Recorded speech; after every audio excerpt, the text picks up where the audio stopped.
Have you ever thought about opening your own mobile cart or kiosk business? Maybe the facility you manage could establish new revenue by adding coffee, food, or retail services. Cart King International can be the answer to your needs. Cart King is a North American designer and manufacturer of the finest mobile coffee, food, and retail carts and kiosks. Cart King has been working with clients and corporations across North America for 20 years, providing innovative designs, custom manufacturing, and timely delivery. Carts and kiosks are fun, and so are the dozens of designs on our website. Please visit us today at www.cart-king.com or just call us at 1-877-986-7771 and get your sales rolling.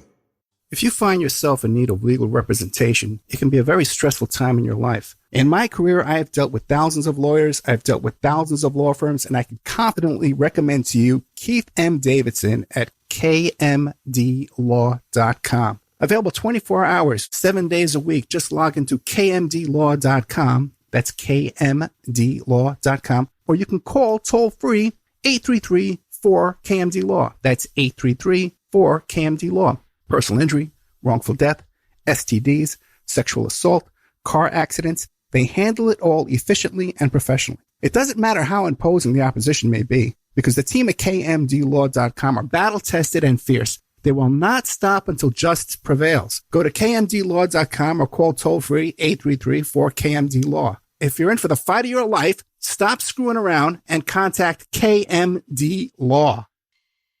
PureSoapFlakes.com, 218-568-2525. Have you ever heard of Castile Soap? Pure Soap Flake Company handcrafts fine soap bars, laundry powder, and concentrated soap flakes using organic vegetable oils from their northern Minnesota facility. Bathe your body and wash your clothes with Pure Soap products that are free of fragrance, GMOs, palm oil, sodium lauryl sulfate, and synthetic additives. Keep it clean, folks. Pure Soap Flake Company products are kind to living creatures and sensitive skin, safe for drains and waterways, and work great in high-efficiency washers and top and front-loading machines. They have a little promotion going on. Contact them to order some soap. Mention the Opperman Report. You're going to get a free gift. They're going to send a little extra soap, travel size, soap bars and laundry soap, cleaning soap flakes. I've been using that stuff all day long today. Great stuff. Order today at puresoapflakes.com or give them a call, 218-568-2525, 218-568-2525. Pure Soap Flake Company is a proud member of the Handcrafted Soap and Cosmetic Guild. The Opperman Report is brought to you by Aquadam.net. You can give them a call at 707-764-2119. A flooded home is never easy to deal with. You're left with the mess to clean up, the insurance companies to deal with, and not to mention all the memories, the precious memories that are lost in the flood. You can never replace those. And Aquadam can be a tool in your arsenal to protect your home and property from the floodwaters. The cofferdam is filled with water to control water and is reusable as long as it's taken care of. It can protect your home or business from rising floodwaters like a dam, but without the beavers. It can also be used in construction. If you need an area to be dewatered, an Aquadam can do the job. An Aquadam was used at SeaWorld in Orlando for the Mako roller coaster ride during the coaster's construction by dewatering the work area. An Aquadam is now dewatering the work area at San Antonio SeaWorld for their newest roller coaster ride. An Aquadam has been used in many construction projects all around the U.S. and all around the world. Now give Aquadam a call, 707-764-2119. You can look them up online at aquadam.net. You can find them on Facebook at Aquadam Inc. You call them up, you email them, you tell them Ed Opperman sent you, and they're going to take 10% off the price. Aquadam.net, 707-764-2119. It's the Opperman Report. Join digital forensic investigator and PI Ed Opperman for an in-depth discussion of conspiracy theories, strategy of New World Order resistance, high-profile court cases in the news, and interviews with expert guests and authors on these topics and more. It's the Opperman Report. And now, here is investigator Ed Opperman. Okay, welcome to the Opperman Report. I'm your host, Private Investigator Ed Opperman. You could find me at Opperman Investigations and Digital Forensic Consulting, either through my website, emailrevealer.com, or you can contact me directly at oppermaninvestigations@gmail.com. If you like our show, be sure and check out our Patreon. You can go to Opperman Report Patreon section. We put up about 8 new hours of brand new content each month over at Patreon, and that's what helps support the show. And we're not, we don't have any long-term contracts with these stations. So any day we could just, go tune in one night, and the Opera Report's not there. So you want to keep in contact with us. Patreon is a good way to do that. But our archives are always free at Spreaker.com. Go to Spreaker.com. We have a live show we do there every Friday night. And if you sign up for free, you get an email notification anytime we put up new content. And there's also a chat room in there, too. You can chat with other listeners at Spreaker.com. Our guest today is Joanna Brittan, and you could find her on Twitter at JEBRITTAN, Joanna Brittan. And we're going to be talking about the Sherborne Preparatory School over there in England, which has a reputation of having a headmaster who was a pedophile, abusing the young men and boys at this school. It was known about for 30-some years. This Robin Lindsay. By the way, I got to correct that. The Twitter account is JEBRITTAN 2. JE Brittan 2. Joanna Brittan, are you there? Yes, I am. Yes. Hi, Ed. Hi. How are you? Thanks so much for coming on the show. Oh, it's really good to be able to talk about this because it's the first time I've really done that. So it's yeah, I know. good. I found you on Twitter there, and it seems like you've really devoted your life to exposing this Sherborne Prep School over in the UK. But before we get to that, tell us about yourself. Who is Joanna Brittan? Hi. Okay, Ed. So I'm a mum of 3, and I live in Devon now. And my parents were living in Qatar for all of my childhood. In fact, my mother left Qatar just last year, and since I've had children, I suppose, I felt very determined to protect children and advocate for my 3 brothers who were all sent to this prep school in Dorset. In our country, in certain circles, it's a sort of tradition to send children away when they're 8 years old to boarding schools, and particularly in the armed forces, and my father was he was a naval pilot from Dartmouth Naval Academy, where Prince Andrew went. So he put my elder brother's name down at birth, and he got the job in Qatar, setting up the Air Force, and he was a test pilot when they were buying aircraft. And my brothers were all sent to Sherborne Prep with a view to passing common entrance and going on to big schools. And we all went on to Sherborne Girls and Sherborne Boys School. Mm. But the quest for justice is really to expose what happened at the prep school. It's actually a 75-year history of paedophilia because the father and the son were both pedophiles, and they had it from 1923 until 1998 when Lindsay was banned from working with children and forced out by the Department of Education. So it's a very, very dark history. And when you contacted me, I warned you that it's sinister, really, and it's misrepresented abroad where they franchise it. And that really disturbs me, that it's all whitewashed and no heed is given to these poor children who are left there as children in the care of a paedophile. Yeah, this is a very widespread abuse went on in the school for 30 years. It was known about to authorities, to officials for 30 years. The headmaster, Robin Lindsay. What kind of a man was Robin Lindsay? So Robin Lindsay was, his father was an Irish family from Portadown in County Antrim. I don't understand that history, Orange man. But he was very religious. He'd studied religion in Trinity in Dublin, and the family came to Sherborne, and he arrived at school in 1918 and bought it in 1923. And then Robin Lindsay was his eldest child, I think, or eldest son, who was born in 1928 in the school. And then he was privately educated. He went to study theology at Trinity, Cambridge, and came back in 1953 and started teaching at Sherborne Prep, where his father was still headmaster. and his father died in 1972. But from what I found after my brother disclosed to me, and which I copied and gave to the police and the Independent Inquiry in England, with dozens of disclosures by men now, but they were old men. They'd been at Shelbourne Prep in the 50s, 60s, and 70s, and they were disclosing abuse, and dozens of them. And the accounts were really shocking, and I copied it all and contributed as well. I used the pseudonym Angel, and I just thought it's too important. There needs to be a record of this, and I copied it all. And then suddenly the website shut down, and so I was really glad that I had. But it was proof that, that I'd been looking for, actually, for a long, long time, because I'd known Lindsay from 1973 till 1985, when my youngest brother left. I'd known him as a girl, and I watched him take each of my brothers from my parents, in his study. So, he was a man I knew, and he was just disgusting. He was a bachelor, obviously, and my mother used to say, well, he was so eccentric, Joe, but he used to wear these long coats, and he stank.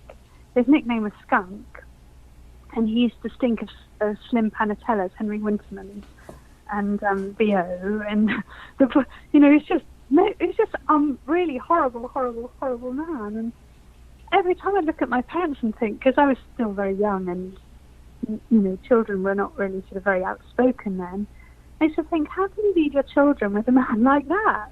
He was just horrible. And it was very difficult, I think, for my brothers to speak out and express as children. It is amazing. It was a whole different world back in those days. We just did things that just was, my parents, we just did things that were just so crazy. How old was your brother when he came to you and told you about what was going on? He did that on my birthday 3 years ago. It was April 2017, and Lindsay had died in 2016, 6 months before.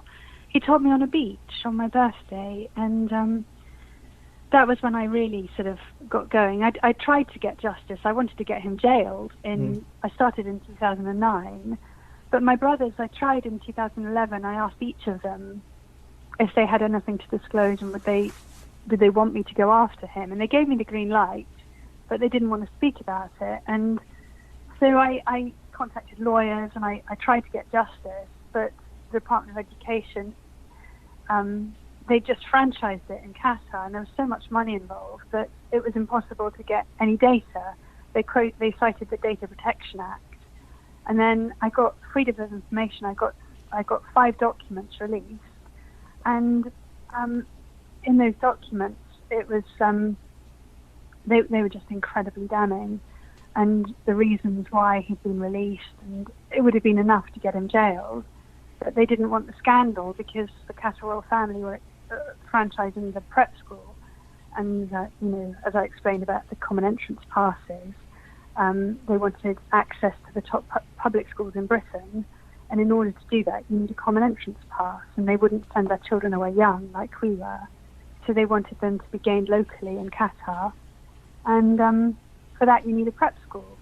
So the history was completely whitewashed, and apparently from 2009 onwards, they've been paying millions of pounds every year just to use the good name Sherborne, when the history, the real history, is very dark indeed, and has never been acknowledged properly. And it's just that's the justice I'm looking for, the acknowledgement and the, no more whitewashing, Well, why don't you describe to us some of the behavior of Rob and Lindsay, the things he used to do to these young boys? So, I had dozens of people disclose to me. I'd read them, and they were very, very similar. And they were similar to what I'd heard as a girl growing up, because my 3 brothers were there, and they'd kind of talk about it and laugh about it, because it was sort of bitter, because they had no escape. My eldest brother made the most noise, but because he wasn't heard and my parents were in Qatar, they were so far away, it was their fate, really, and you sort of normalize it. If you can't get away from it, and you've got no option, you know that and you're also told by your family that you're very privileged to have this education, that you're lucky to be there and it's chosen and paid for. You know, it's very expensive. It's I think it's very difficult for children, and it's an appalling burden to have to carry the weight of, you know, parental expectation when they've made sacrifices to send you, and you have the weight of their investment on your shoulders, and they don't want to see that, you know, it's fraudulent or they've made a wrong choice. So his behaviour, a lot of the victims would describe being visited by him at night, and he'd take them to study. He used to rub, my brother described this, rubbing his back, saying, "Are you awake, boy? Are you awake?" And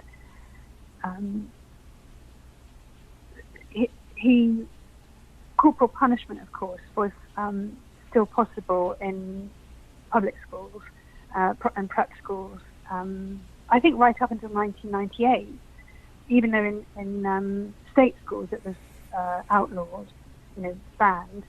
And some parents wanted their children to be punished, and he used to get paedophilic kicks, I suppose, out of corporal punishment. So he'd have a boy on his lap and spank him, and, you know, that was sexually arousing for him. Yeah, one of the accounts I read is he would actually have the boys go put on their pajamas before he would spank them. No, if he was going to punish boys, I think there was all sorts of things I've got in documentation that they knew that they were going to get a punishment later, they'd have to be wearing their pajamas. But no, I think he pretty much removed them. And he had different slippers that he'd used, particularly a Moroccan slipper that he got on holiday.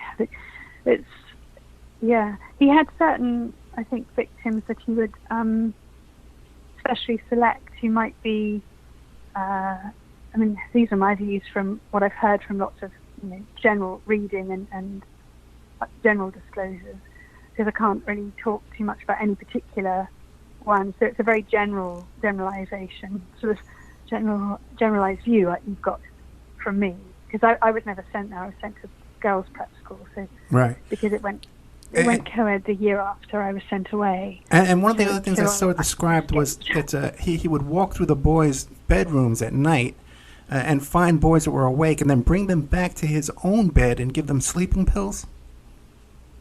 Yeah, he did that. He did so many strange things. In the social services report, they talk about, you know, drugging children, and they'd wake up and find that they weren't in their bed. They were wondering why they were on a sofa, and there are quotes taken. I mean, the most shocking thing that was read at ICSA was a quote taken from a carer in his nursing home when he got Alzheimer's or dementia. I can't remember which. And apparently he said, "Come here, get into bed with me. Let me fuck you like it." Sorry, I'm not allowed to say. I can't do that. Okay. Then the other one too was let me like I did that to the little boys in my school. Anyway, right. I'm sorry. No, that's okay. Now, and also too, there was another incident with showers, that he would go into the boys' showers while they were showering, and would have them sometimes shower 3 times a day. Much more than that. Really? I heard that was in the recording that my brother made with Alex Renton. They were talking about 3 times a day, but it escalated so that by the time he left in '98, everything had got out of control, and they were talking about 10 times a day or more. You know, there was he just got more and more out of control. So the voices that you've got there in that recording are boys who were there in 1972, 1974. There were 3 men speaking with Alex Renton, and they were all from about that era, early 70s. And what I found was the men who were disclosing, he said, what age was my brother? He was about 55 when he disclosed to me. They're much older than any other survivors of child abuse because of the parental investment, the fact that the education be paid for, and they wait for their parents to die very often before they, they don't want to upset their family. And also, if they're very wealthy families, sometimes there's inheritance at play, that there's sort of investment for themselves. And so they didn't kind of want to rock the boat or upset or go against their families. And it's a real generational divide to go up against your family, because especially if they're generations where they've all sent their children away and they think it's a privilege, it's really hard. And what happens if you do, and this is what I found, you can feel ostracized and disinherited as well. But, let me ask you this. You're a black sheep for speaking out. Yes, since this went on for so many years, are you aware of any situations where, like, a young man would have attended the school, graduate, have his own kids or nephews, and send them to the school? Yeah. And have you And you know who did that? Who? I'll tell you who did this. Boris Johnson's family. Really? Because at the independent inquiry, there are 2 prep schools listed as closed preps, as landmark cases of really, really bad child abuse. And one is Sherborne Prep, and the other is Ashdown House, which is in the same video that you might have seen with my brother. Alex Renton was sent there, and so was Boris Johnson. And Boris Johnson's sister went to Bryanston, very close to my prep. She called it Pedersen Towers. That was their sort of family nickname, and she and Boris were both there. And he made a private apology, but both he and Rachel sent their own children to the same prep. Now, unfortunately, 2 of my brothers have never had families or children, and certainly it's the last place in the world I'd ever send my children. But you see, it's very easy to kind of diminish it or minimalize it or normalize it, and even trivialize or laugh about it. But as a mother of 3 and coming out of it and having this sort of my brother disclosing to me and having to deal with it as a sort of sibling and supporting him and having grown up with him and seen the difference that it's made to his life and the damage that it did to all of them, really. I mean, I sort of lost all my family, and I feel I have to try and get justice for them, for my, on behalf of my late father who paid this guy so much money. It's actually fraud when, you're paying someone to look after your children, and he owns the school and he's a paedophile. And you can't even insure yourself against that, because when you own the school, how can you insure yourself against your own crimes? And so there's no insurance available for the survivors. Yeah, in the documentary you sent me, it described the over 400 police reports and investigations across the country into these boarding schools and sexual abuse going on at these schools. So this is pretty commonplace. Really, yeah. And Sherborne was particularly notorious historically. It had a sort of reputation for that with the Wall brothers, and the more research you do, the more you find out about it. But it in certain films it gets mentioned in a certain way, and I would say that there's a lot of peer-on-peer abuse as well as predatory masters and headmasters. That it's a sort of, whether it's normalization or very fine lines between, for example, Alan Turing, I don't know if you've seen this in the news, but his sort of belongings being returned to Sherborne. Well, he was in trouble with the law for homosexuality. And certain writers have written about, how much they loved Sherborne because, their first love was when they were a boy, la la la. It's I don't know. It's a strange thing, and very, very few will talk out. Will speak out about it. How it sort of feels like that. Are you aware of any of these young boys going to their parents and complaining, or making police reports, or going to another teacher that maybe wasn't abusive and complaining to them? Yeah, at that school, yes. I spoke to him, actually, the whistleblower. There was only one teacher who dared to stand up to Lindsay, and he went to the police with another teacher. And both of them lost their jobs and their accommodation. He was sort of newly married. And, it seems to me appalling that anybody who's brave enough to stand up for the children in their care gets blacklisted by this was a the IAPS, Independent Association of Preparatory Schools, he told me that they threatened him that he would never work again in private education, in any of these private prep schools, if he ever spoke out again about Robin Lindsay. And so he said to me, well, I never did. And then he explained his career progression. He went to the Dragon Prep and then another prep. And then he became the headmaster of a school in Ascot. He became the history teacher of David Cameron, for example, and flew on Concorde. He's done a recording called The Perfect Gentleman. And I found it really upsetting to watch because when he's interviewed, he describes his career. And 1984 to 1985, when he was the head of history at Sherborne Prep, he just never mentions it. He says after a short gap or something like that, and then he carries on. So he was able to sort of leave all these children and knowing that they were, going to be preyed on. And yet there was another teacher who became his safeguarding officer, who 45 years later is still there. He never lost his job.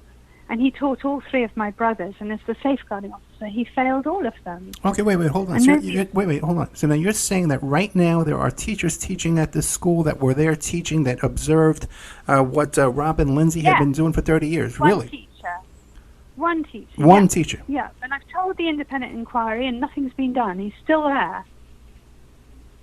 And also we made a complaint about him, and he's still there. He was a safeguarding officer, and he wrote to the judge. He was the only teacher I could see, because I got the freedom of information, all the letters that the teachers had written to the judge about Lindsay, and the only one giving him a good report was the safeguarding officer, who's still there. Now, the contrast in treatment between a whistleblower and somebody who's going to cover up child abuse. But now, the expression safeguarding officer is not something we use here in the United States. Can you describe what that is? Sorry, say that again? Yeah, a safeguarding officer. Yeah. Yes. So we have social services in this country who Okay. do inspections. And generally speaking, people who are elite or aristocratic or above, royal or whatever, they think they're above the law. And people like social services, generally, historically anyway, have been in awe of these people because they've got the power legally to protect themselves. They can pay for the top lawyers. They can sue, they can threaten, they can say, get off my land. You know what I mean? They're afraid of people like that. And so they leave their families and their children alone. And it's not that they're better parents, I don't think. It's just that, poorer people can't necessarily protect themselves. So you're saying that the safeguarding officers are there to protect the poor?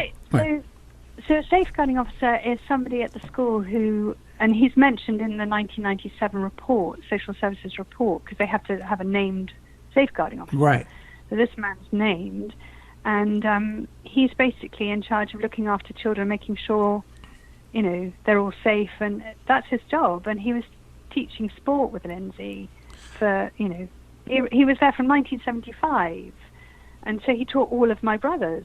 Well, and wait, and just to clarify too, now there were complaints to some type of a accreditation board, right? That accredits these boarding schools, right? And Lindsay was on that board of directors. Yeah, that's the IAPS I was talking about, the Independent Association of Prep Schools. So this is the people who threatened the whistleblower. His name's Rydian Llewellyn because it was published, so right. I'm not afraid of saying it. Rydian Llewellyn, and he had a very good career after that, but they threatened him, and it turned out that the chairman of the board of IAPS was a paedophile, and Lindsay was on the board as well, as his speciality was maths and rugby, I think. Now let me ask you a question here. When was the first complaint made to IAPS about the Sherborne school? Then I think it was 1984, by Rydian Llewellyn. 1984, and at that time, the name of this safeguarding officer was in that report. He's aware of those complaints to the IAPS. He would have been, yeah. Okay. I presume, I'm not sure when he was made safeguarding officer. but he was named in the 1997 Dorset Social Services report, and I think there were 3 social services reports, but the very worst one, they pretended it had been lost or stolen, and the Department of Education had it, and it wasn't lost or stolen. It was just very, very damning, and they didn't want anybody to see it. It was so bad.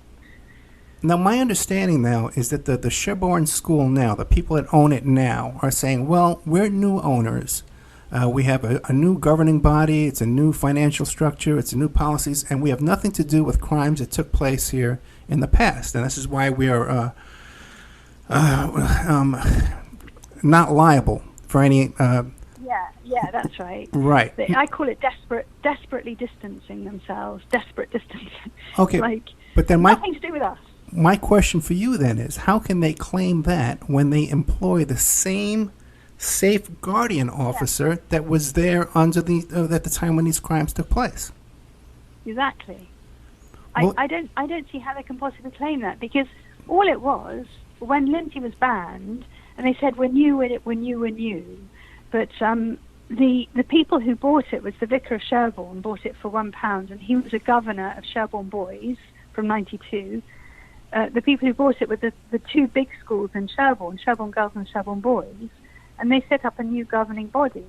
So basically, the school was exactly the same, just minus Lindsay, and they hadn't got any money to change it, hadn't got any money to invest. The teaching staff were exactly the same, and they'd all covered up child abuse. None of them had been whistleblowers. It's just disgusting.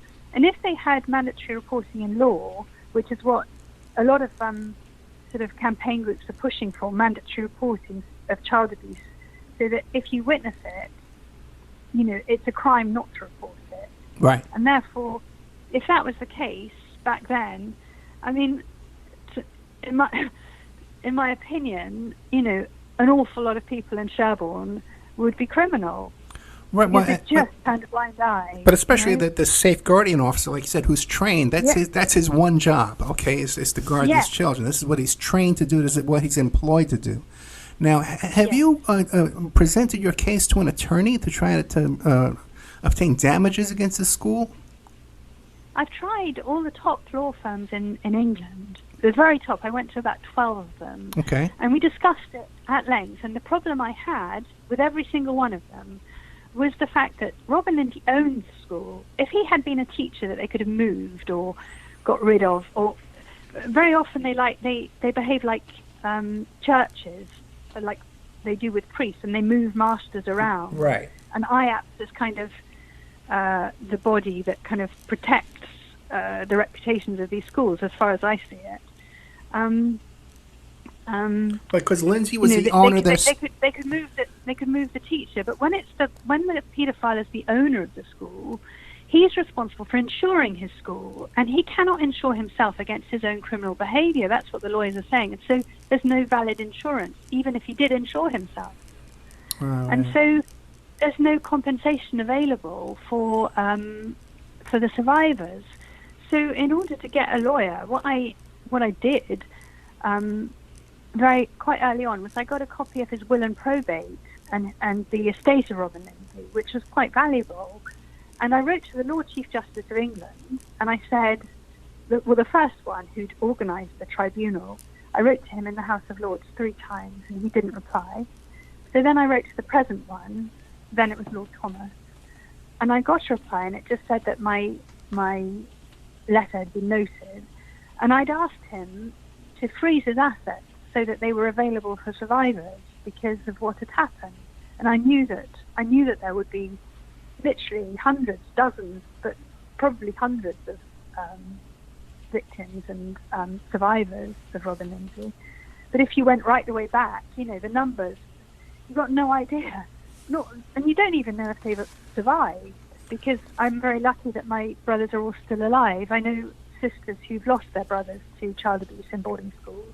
So wait, you say that Lindsay has an estate. What is the value of his estate?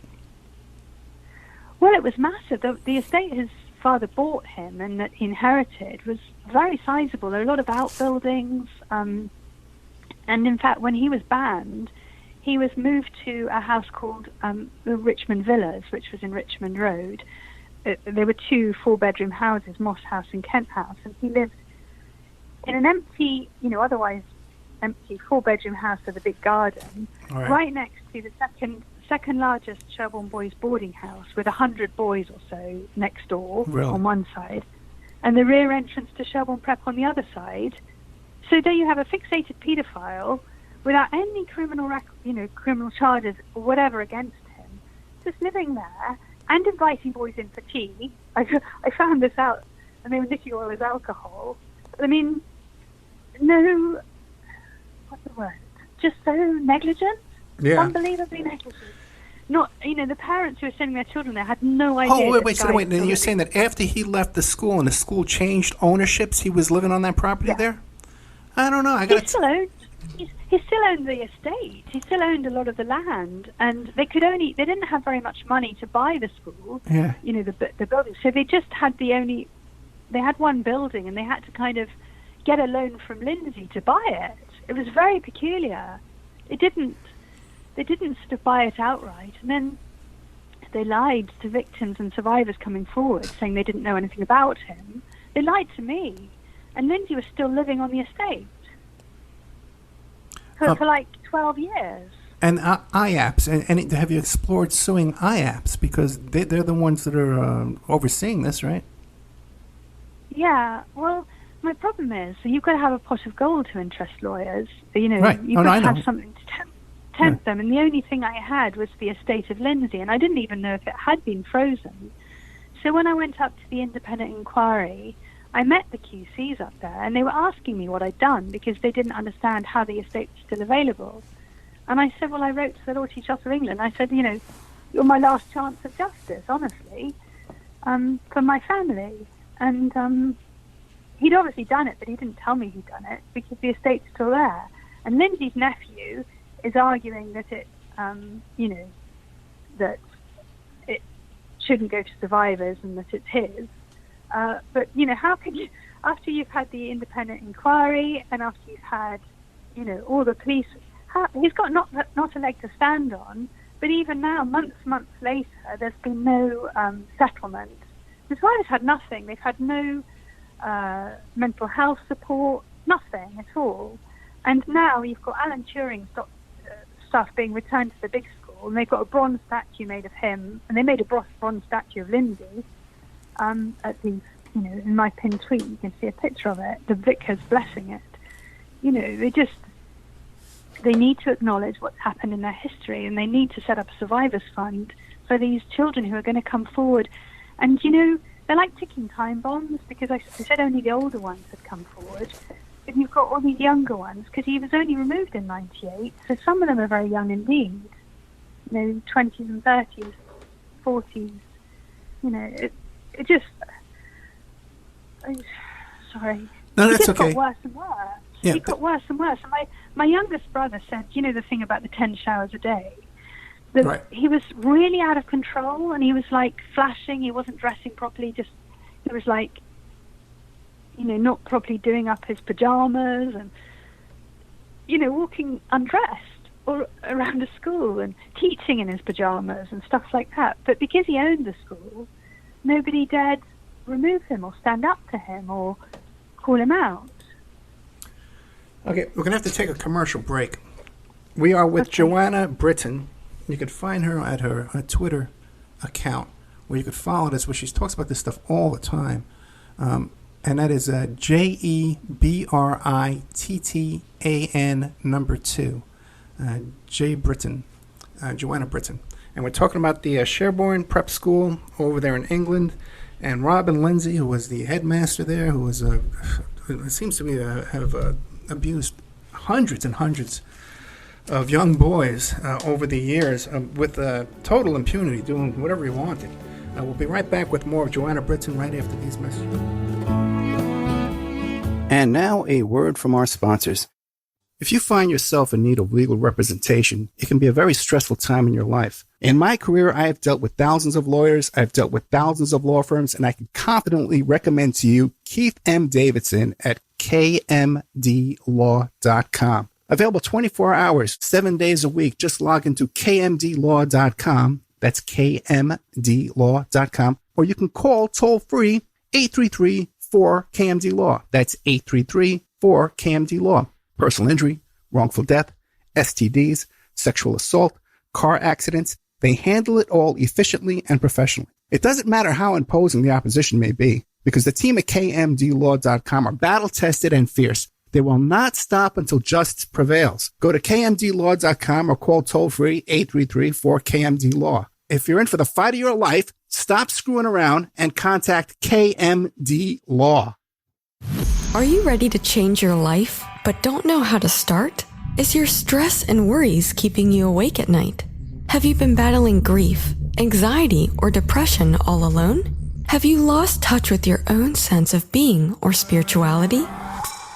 Soul Free Therapies offers professional and affordable live video streaming counseling and coaching services from the comfort of your own home. Sessions offered in English, Spanish, and Portuguese. Go to our website at www.soul-free.com and book your first session today. The Opperman Report is brought to you by Aquadam.net. You can give them a call at 707-764-2119. A flooded home is never easy to deal with. You're left with the mess to clean up, the insurance companies to deal with, and not to mention all the memories, the precious memories that are lost in the flood. You can never replace those. And Aquadam can be a tool in your arsenal to protect your home and property from the floodwaters. The cofferdam is filled with water to control water and is reusable as long as it's taken care of. It can protect your home or business from rising floodwaters like a dam, but without the beavers. It can also be used in construction. If you need an area to be dewatered, an Aquadam can do the job. An Aquadam was used at SeaWorld in Orlando for the Mako roller coaster ride during the coaster's construction by dewatering the work area. An Aquadam is now dewatering the work area at San Antonio SeaWorld for their newest roller coaster ride. An Aquadam has been used in many construction projects all around the U.S. and all around the world. Now give Aquadam a call, 707-764-2119. You can look them up online at aquadam.net. You can find them on Facebook at Aquadam Inc. You call them up, you email them, you tell them Ed Opperman sent you, and they're going to take 10% off the price. Aquadam.net, 707-764-2119. PureSoapFlakes.com, 218-568-2525. Have you ever heard of Castile Soap? Pure Soap Flake Company handcrafts fine soap bars, laundry powder, and concentrated soap flakes using organic vegetable oils from their northern Minnesota facility. Bathe your body and wash your clothes with Pure Soap products that are free of fragrance, GMOs, palm oil, sodium lauryl sulfate, and synthetic additives. Keep it clean, folks. Pure Soap Flake Company products are kind to living creatures and sensitive skin, safe for drains and waterways, and work great in high-efficiency washers and top and front-loading machines.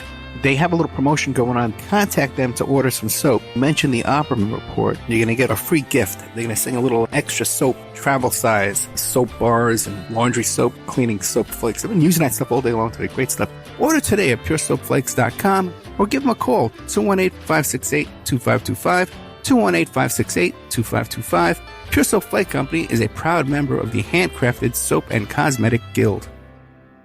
It's the Opperman Report. And now, here is investigator Ed Opperman. Okay, welcome back to the Opperman Report. I'm your host, Private Investigator Ed Opperman. We're here with Joanna Brittan. You can find her on Twitter, on her Twitter page here, which is JEBRITTAN 2. And we're talking about the what was the name of the school called again? The Sherborne Prep. Sherborne Prep School in Dorset, England. So you just right during the break, you said you wanted to talk about something that you wanted to bring up. What was that? About Qatar? Oh, okay, about Qatar. Okay, tell us, how is a Qatar, or Qatar, I guess you pronounce it over there, right? How does that fit into all this? Okay, so my father went out to Qatar in 1971 when he left. He used to be a naval pilot at Dartmouth. And he went out to Qatar initially for Shell, and then he set up the Qatar Air Force with another pilot, and he was also a test pilot. And they were buying, well, one of the reasons was when my elder brother was born, the tradition was in military families that you put your names down at birth for public schools in England. And so when he had 4 children, it was going to be an expensive business, and he was pensioned out of the Navy, so he chose to go to Qatar because it would be tax-free. And that was sort of how we went out there in the 70s. And when he visited me in Sherborne when I was a girl there, they would be delegates of Qataris, including a member of the royal family, who would come and buy helicopters and Lynx helicopters from Westlands, which was about 5 minutes down the road. And they would stay very close to my Sherborne girls' house in Dorset. And so I'd have dinner with them, and they'd talk about the franchising of the prep school, because my father had his 4 schools in Sherborne, and I explained to you how important a prep school was, that you have to have a common entrance pass to get to Eton and Harrow, any of the top British public schools, but they didn't want to send their little children away because it wasn't in their culture to do that, like it is in my culture. So both my parents were sent to boarding school when they were 8. Well, my dad when he was 4, and my mother when she was 8. So it was in our family background. And so that was why they wanted the prep school in Qatar. And that was why, as far as I can see, the reason why the big schools bought the prep school for £1 from the paedophile, because they knew that the Emir of Qatar had been educated in Dorset before Lindsay was removed. It was in the 90s, about 94 to 97, he was at Sherborne International. And the headmaster of the boys' school says that he knows of no linkage between the establishment of Sherborne Prep in Qatar and Lindsay. But in fact, we are the linkage. My father is the linkage. My brothers, my family are the linkage. And in fact, the Emir himself was in Dorset, educated in Dorset. So the point is that the franchises were very, very lucrative, and they were planned a long, long time ago, and they were spoken about in the 1970s when I was having dinner. So it didn't happen, much later than that. It's this desperate distancing again that I'm talking about, where they don't want to have anything to do with Lindsay. But the point is, it's all historic. It's all part of it, and you can't just separate it and say, that was the incentive for them to buy the school and whitewash it. And the problem I had was the whitewashing of the history of child abuse was so difficult to expose, and to try and get justice, to speak about it even, or to, I got ostracized. Nobody wanted me to do it. And the same with all the survivors that I've spoken to and that are court participants at the independent inquiry in London. Very difficult, to deal with their families, and it causes huge rifts in the family as well. But yeah, that's the Qatar connection. Well, let me ask you this. Now, are you saying that the government of Qatar is invested in the school?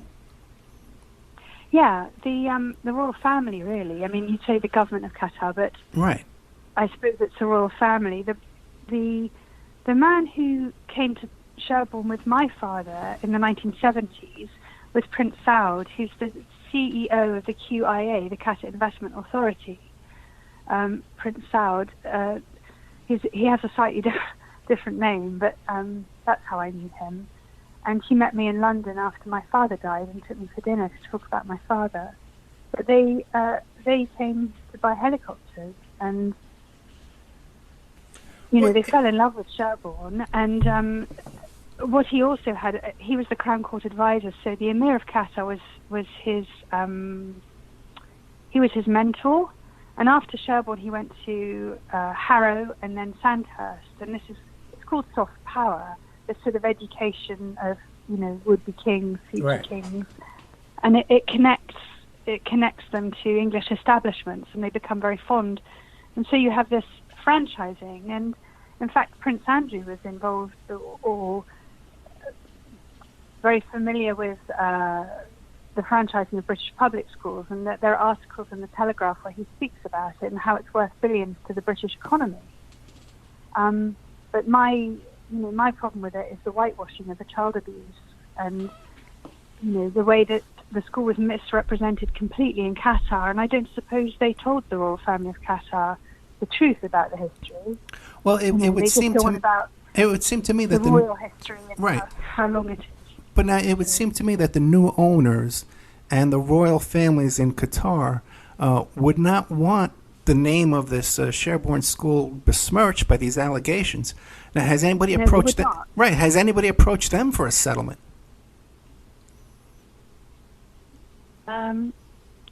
No, I've written to them, but with a blockade, it was very difficult to get any letters through. I tried the military attache's office because that's where he was the military attache in London. I tried our foreign office as well. I said, this is going to come out because it's the independent inquiry.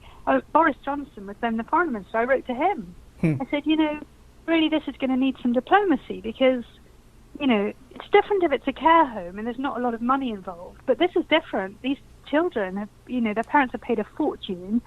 It's a fraudulent education. And not only that, but the franchise is worth millions and millions of pounds every year. The royal family of Qatar pay Sherborne schools well over $1 million every single year since 2009, just to use the name alone.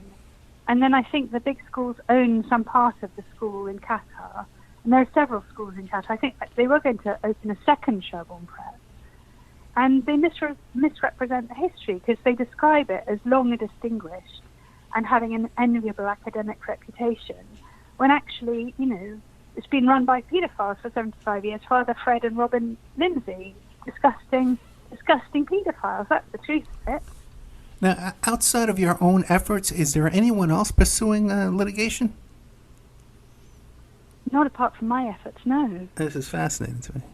I tell you, if this was happening here in the United States, I would have 100 lawyers for you right now beating down your door to take this case. I've tried everybody. I've tried honestly. Yeah. And every single time I got let down. It's unbelievable that there's no recourse. And in fact, they have one recourse here. It's called the Criminal Injuries Compensation Authority. And I put 2 claims in for 2 of my brothers.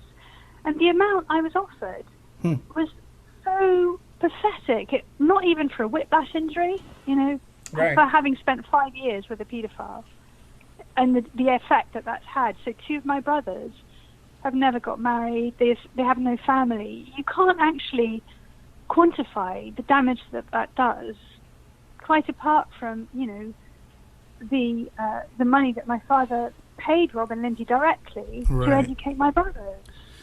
Well, we are out of time now. What would you like to leave the audience with? And I know you have a live stream coming up this week. You want to tell the audience about too? It's coming up on the Sonia. Sonia Poulsen. Yeah, how can we hear that?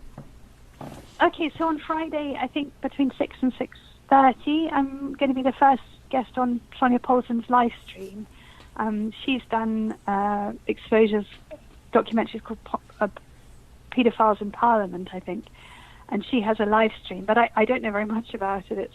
It's very, very new for me to speak, and I'm sorry that I probably could have been a bit heavy. Did a great job. You did a great job. And people can find you on Twitter. What's your Twitter handle again? People can find you? It's at J.E. Brittan 2. J.E. Brittan. And there's a lot of threads. There's some film clips, some news clips as well. A video that my brother was filmed in. Because he's an actor, my elder brother. He's waived his anonymity. And he's been filmed. He and I were on the news together, very briefly speaking about it.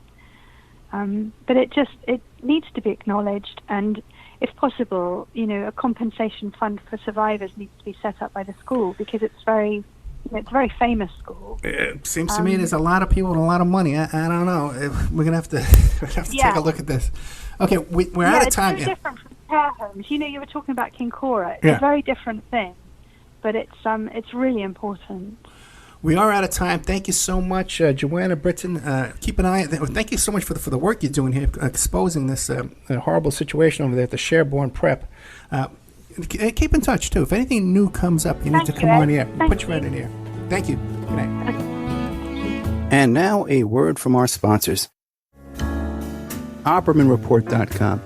Hey, do you like what you're hearing? Do you like the work that you see us doing here at Opperman Report? You can support that work by becoming a member at OppermanReport.com. And as you have access to over 200 exclusive shows and interviews that you can't find on YouTube or Spreaker or iHeart or iTunes or KYAH. You can't find them anywhere else online, exclusive to our member sections, to our members. Also, too, there's images, videos, documents, court docs.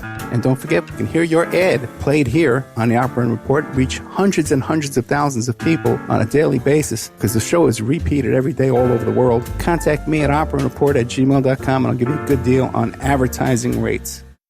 Have you ever thought about opening your own mobile cart or kiosk business? Maybe the facility you manage could establish new revenue by adding coffee, food, or retail services.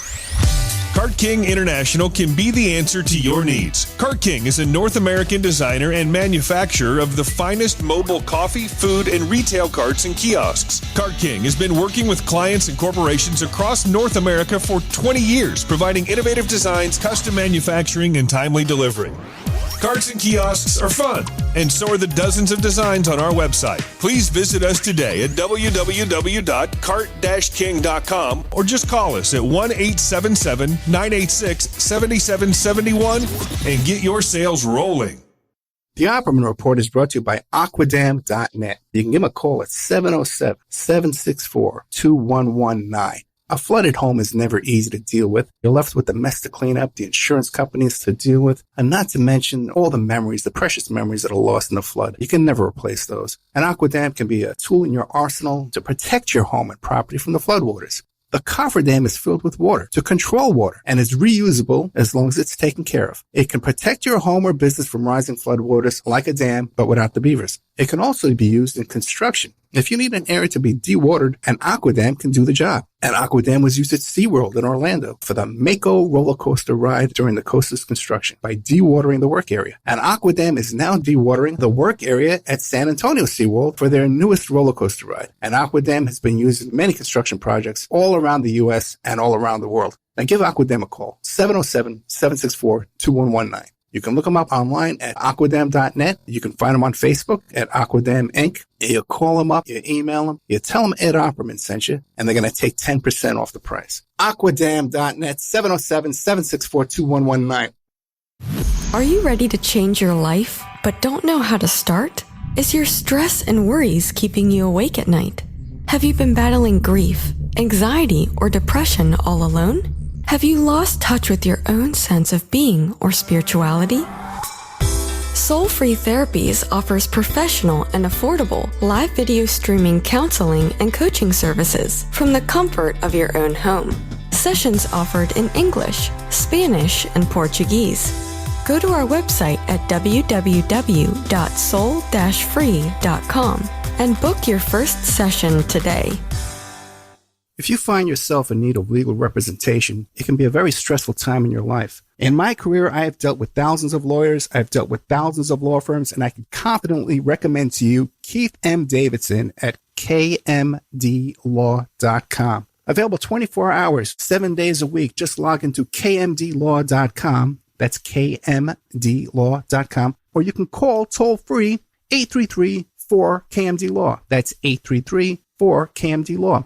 Personal injury, wrongful death, STDs, sexual assault, car accidents, they handle it all efficiently and professionally. It doesn't matter how imposing the opposition may be, because the team at kmdlaw.com are battle-tested and fierce. They will not stop until justice prevails. Go to kmdlaw.com or call toll-free 833-4KMD-LAW. If you're in for the fight of your life, stop screwing around and contact KMD Law. PureSoapFlakes.com. 218-568-2525. Have you ever heard of Castile Soap? Pure Soap Flake Company handcrafts fine soap bars, laundry powder, and concentrated soap flakes using organic vegetable oils from their northern Minnesota facility. Bathe your body and wash your clothes with Pure Soap products that are free of fragrance, GMOs, palm oil, sodium lauryl sulfate, and synthetic additives. Keep it clean, folks. Pure Soap Flake Company products are kind to living creatures and sensitive skin, safe for drains and waterways, and work great in high-efficiency washers and top and front-loading machines. They have a little promotion going on. Contact them to order some soap. Mention the Opperman Report. You're going to get a free gift. They're going to send a little extra soap, travel size, soap bars and laundry soap, cleaning soap flakes. I've been using that stuff all day long today. Great stuff. Order today at PureSoapFlakes.com. or give them a call, 218-568-2525, 218-568-2525. Pure Soap Flake Company is a proud member of the Handcrafted Soap and Cosmetic Guild.